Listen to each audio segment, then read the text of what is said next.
Good morning. இன்றைக்கி வாழைப்பூ புளிக்கூட்டு எப்படி பண்ணுறதுன்னு காமிச்சு தரேன். உரிக்க இந்த மாதிரி பூ காணும், அதை எடுத்து வச்சுங்கோ.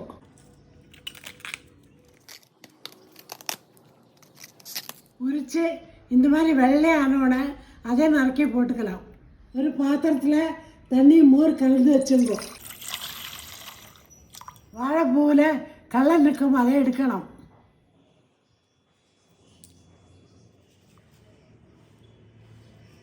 பாருங்கள், இதுதான் கலர். மண்டை இடமா இருக்கும் நடுவில். வாழைப்பூ நறுக்க மோர் தண்ணியில் போட்டு வச்சுங்கோ.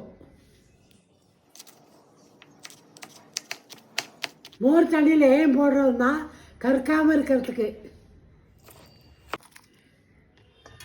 வடிகட்டிட்டு தண்ணியில் நல்லா அனுப்பிங்கோ. துவரம் பருப்பை அரை மணிக்கூர் ஊற வச்சுங்கோ. ஊற வச்சு கரைச்சி வச்சுங்கோ.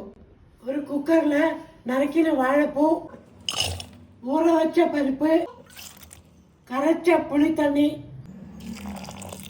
உப்பு, மஞ்சப்பொடி, சாம்பார் பொடி, பெருங்காயம், வெல்லம் தண்ணி விட்டுட்டு 3 சத்தத்துக்கு ப்ரெஷர் குக் பண்ணிங்கோ.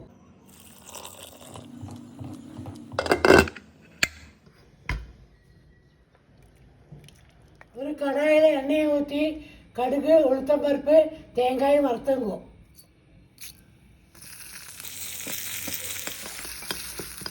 தேங்காய் நல்லா சுவந்தோன்னா புளிக்கூட்டை விட்டுருங்கோ. வாழைப்பூ புளிக்கூட்டு ரெடி. இதுக்கு தேவையான சாம்பார் பொடி வெப்சைட்டில் அவைலபிளாக இருக்குது. நீங்களும் ட்ரை பண்ணி எப்படிக்கு சொல்லுங்கோ.